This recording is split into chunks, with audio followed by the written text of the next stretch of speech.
Айсұлу бір үйдің жан дегенде жалғыз қызы. Жалғыз қыз болған соң мойнына артылған жүк те көп. Неге екенін қайдам, жалғыз қыз деп үрпектеп отырған ата-анасының үкілі үміті еңсесін басады да тұрады. Айсұлу мектепті келесі жылы бітіреді. Өзгелер сияқты асыр салып, ойына не келсе соны жасағысы келеді. Ата-анасы Айсұлуға жақын сияқты болғанымен алыс. Өздері кеш үйленген соң, Айсұлу үшін әке-шешеден гөрі ата-әжеге көбірек ұқсайды. Айсұлудың жаны еркіндікті қалайды. Тордағы тоты құс сияқты бұлқынса да іштен тынады. Әкешім, бүгін отырысқа барып келейінші деп сұрануға қақысы жоқ. Өйткені бұл сөз оған лайықты емес. Ата-анасы келімді кетімді көп адамға Айсұлудың қандай тәртіпті, тәрбиелі екенін айтудан жалықпайды. Біздің Айкөштің оқудан қолы тимейді. Біздің Айкөштің қылтың сылтыңы жоқ. Бір ізбен кіріп, бір ізбен шығады.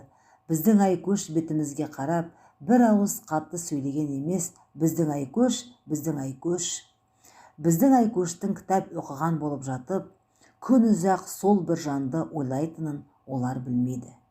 Тезірек мектепті бітіріп, көз көріп, құлақ естімеген алыс мекенге кеткісі келеді. Гауһар тастары жалт-жұлт еткен шілтерлі ақ көйлек киіп, ертегі әлеміне топ ете түскенді армандайды. Үлде мен бүлдеге оранып, салтанатты сарай салып, сол сарайда сүйікті жанымен мәңгі бірге болсам дейді. Ол сарайда ата-анасына орын бар ма, жоқ па, ол жағы қиялында таласқа түсіп жатыр. Өйткені Айсұлудың ата-анасына өкпесі қара қазандай. Есі кіріп, етек жапқалы бұнымен бір рет болсын санасқан емес.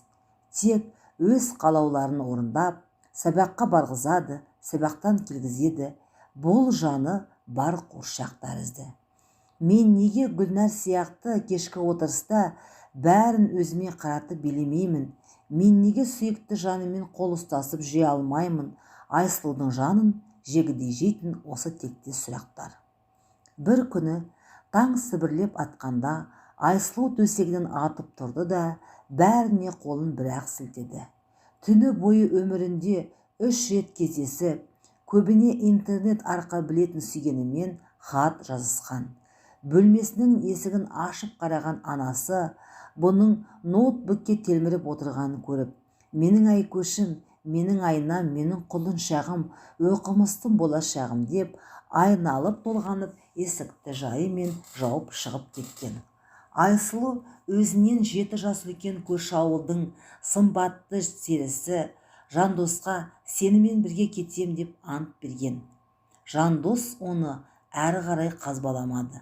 Қыз дайын болса, біз дайын деп Айсұлуды алып қашуға белін бекем буып отырғанын білдірді. Таңда әкесі малды қорадан шығарып, бақташыға апарып қосады. Бұл кезде анасы шелегін арқалап, сиыр саууға қораға кетеді. Түні бойы тас болып, бекітілетін қара құлып айқара ашылып, Айсұлу осы заматта үй сыртында асыға күтіп тұрған сүйгенінің құшағына құламақ. Одан кейінгі тағдыры Жандостың қолында. Осы ойымен Айсұлу мысықша басып үйден шықты. Жүрегі дүрсілдеп, алқымынан алып барады. Ақ білегіне оралған қолаң шашын кері қайырып, дымын шығармауға тырысып, есіктей ентелей шықты. Маңдайынан шып-шып етіп шыққан ащы тер бүкіл денесіне тарап, алға басқан аяғын кері тартып жатқандай үй сыртына әрең жатты. 1000 жылдық тарихы бар кәрі ағаштың қалқасында тұрған сары машинаны көрген бойда тұла бойы жеңілдеп сала берді. Қара көзі мөлтілдеп, тізесіне түскен көк көйлектің етегін желпілдетіп, бұраз басып, сыны кеткен сары машинаға ене берді. Міне, Айсұлу өзі жыға тани қоймайтын жігіттің етегінен ұстап, ен далаға безіп барады. Көлік терезесінен артта қалып бара жатқан үйіне бұрылып қарады. Шаң арасынан Болдырлап тұрған еңселі көрінетін ақ үй мыжырайып шөгіп қалғандай. Неге екені қайдам, бұл үйдің бүгінгі кейпін шашына ақ түсіп, аяғын сылти баса бастаған әкесіне ұқсатты. Ал үй жанындағы жазғы үй әкесінің бір ауыз сөзін екетпейтін, елпек қаққан ақ жүрек анасы тәрізді. Сол-ақ екен, Айсұлудың бота көзінен бір тамшы жас мөлт етіп, ер түгілі күн темеген қос төсіне ыршып түсті. Көңілі босап, үйін қимай отырған көрсе де Жандос үндемеді. Бұл үнсіздік Айсұлудың жанын жегідей жеп барады. Одан да айғай салғаны жақсы. Интернеттен айтатын жанды еріткен тәтті сөздері жоқ. 3 рет кездескенде қалай байқамаған. Бойы тапатақ екен ғой. Сымбатты көрінген түрі де қошқылданып кеткен. Туғалы үйінен ұзап шығып көрмеген Айсұлу осы сәтте көлікті тоқтатуды өтінді. Жандос қыздың айтқан екетпеді, жол жиегіне сықырлай тоқтаған ескі көліктен атып шықты Айсұлу. Жылай шықты. Ен далада екеуі ғана. Жандос жанына келді. Тағдырдың талқысына түскен шарасыз, аянышты аруға ұзақ қарады. Жаңбыр астында қорғансыз қалған балапан тәрізді. Осы кезде барып, сауық қуған Жандос не қадамға барғанын түсінгенде болды. Бұл менің мәңгілік жарым ба? Деп өз-өзінен сұрады. Бұл сұрақты Айсұлу да өзіне іштей қойып тұрған болады. Жандос Айсұлудың жанына жақындады.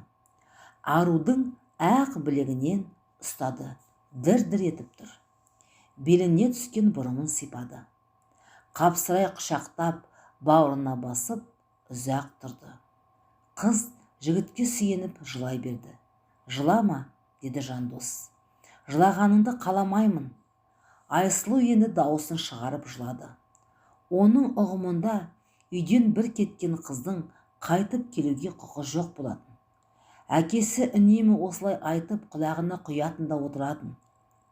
Балалығы бойынан кетпеген Айсұлу не істеп, не қойғанын ақыл таразысына тартатындай жағдайда емес еді. Жігіттің құшағы өртеп барады. Ыстық ерін ақ тамаққа тигенде Айсұлу жылауын тоқтатты. Тапалтақ көрінген Жандостың құшағы темірдей берік, сытылып шығу мүмкін еместей.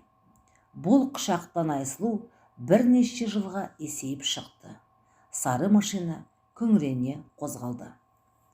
Бұлар тоқтаған үйдің маңы тым-тырыс. Айсұлу көршілерге тоқтаған шығармыз деп ойлаған. Жандос отыра бер деп үйге кіріп кеткен. Іштен жұпыны киінген орта бойлы әйел шықты. Аңқалақтаған әйелдің жүзінде абыржу бар. Түсе ғой жарығым деп әйел машина есігін ашып, Айсұлу әйелдің етегіне тығылып, өзін имене қарап тұрған кішкентай сары баланы қоса көрді. Бұдан кейінгі оқиғалар өң мен түстің арасында өткендей, бірі есінде, бірі есінде жоқ. Ішке кіріп келгеннен ақ көзге ұрған кедейлік Айсұлудың еңсесін көтертпеді. Төмен қараған күйі бір нүктеге қадалып отырды да қойды. Әлде кімдер жұлмалап басына орамал салып жатқанын да сезген жоқ. Күбір-күбір әңгімеден түсінгені бұл Жандостың екінші әйелі болып түсіпті. Әйелі тірідей төсекке таңылып, босағадағы бөлмеде жатыр. Бағанағы сары бала Жандостың баласы екен. Аңыранып есіктен анасы кіргенде барып біреу бойына мұздай су құйғандай бойын жиып алды. Қарғамау, қарғамау, бұл не істегенің? Бұл қайткенің? Мені тірідей сойдың ғой қарғамау. Айсұлудың құлағы шыңылдап кетті. Басындағы орамалын жұлып лақтырып, анасына қарай еңірей жүгірді. Апа, кешірші апа, алып кетші мені апа. Ана мен қызы қосыла жылады. Жиылған көрші қолаң бұл көрініске әрі қызықтай, әрі аяй қарады. Анасы өзімен бірге ерте кетер деп ойлаған, қателесіпті бұл жолы да. Ертеңіне тойдың ырымы жасалды. Өз қиялындағыдай қауқар тасты ақ көйлек кимеді.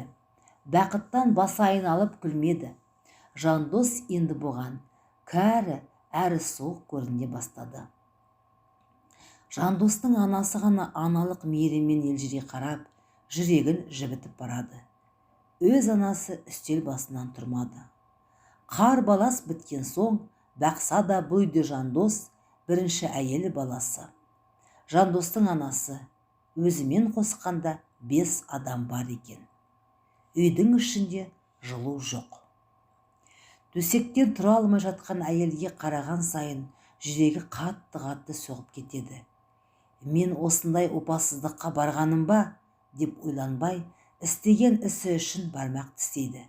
Кеудесі өкініштен өртенеді.